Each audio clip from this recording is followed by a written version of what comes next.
An interstate clash in high school baseball. Bedford hosting Ottawa Hills. Green Bears get it going right away. Top one, Jack Eideneyer hits a chopper, plates a run from third. Anthony Aducci comes in. It's the game's first run. Top of the sixth, Green Bears up 3-zip.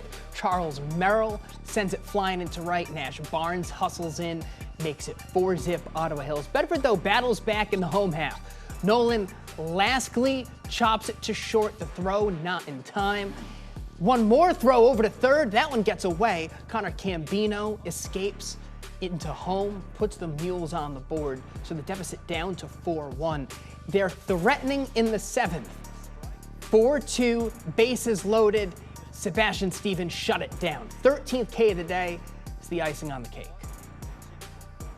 Yeah, I think my approach at the start was just get ahead, throw strikes, try to go deep in the game like I ended up doing.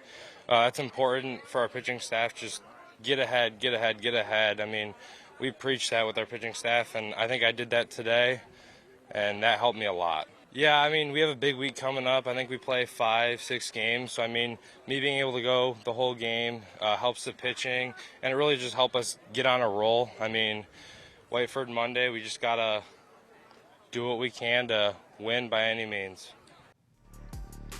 Chris Schmidbauer and Mark Cannell have more. Well, Chris Hardman's experienced a lot of baseball in 43 seasons at the helm at Ottawa Hills, but probably not a lot of pitchers better than what we saw Sebastian Stevens do this morning. 13 punch-outs against Bedford, and he was dominant from that first pitch. Yeah, 13 strikeouts against a very good team, and he got himself out of some jams, and that's what I liked about it. He got in some trouble, kind of lost it a little bit, and then came back, and that just shows the moxie and the competitiveness in the young man. I really like him. He's got a bright future. Well, one of the hallmarks of an Ottawa Hills baseball team, especially under Chris Hardman, is generating runs from defensive mistakes, and that's how Ottawa Hills really got on the scoreboard early. They scored a run in the first, had one in the fourth, one in the fifth, and also one in the sixth, and really only one of those came via a true hit and moving guys around, but the pressure that Ottawa Hills was able to put on that Bedford defense forced some mistakes, and they were able to take advantage.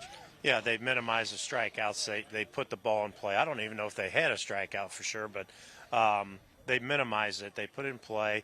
You force them to make plays, even if some balls weren't hit hard. Puts a defender in a difficult position. And, you know, when you have to field a ground ball, you have to field it, you have to throw it, and then they have to catch it again. So that's the philosophy. If you get strike out too many times, there's just no pressure on the defense. And that's a Chris Hardman type of game right there. Give credit to Bedford, though. They didn't go away. They were able to scratch across that first run in the sixth and ended up putting the winning run on first base late against Sebastian Stevens. Stevens just really good, as we said, throughout the day, but Bedford never quit. And, of course, if you're Craig Treichel, that's what you like to see. Your team never gives up. No question. I mean, it's a tough loss, but they did not quit. That's a sign of a guy who knows how to coach his team and keep them involved in the game and keep them competing. And that's two good clubs right there, and looking forward to seeing what both of them do later in the season in May in tournament time. Stevens goes the distance out here at Bedford today. He helps his Green Bears to a 4-2 win. Back to you guys in the studio.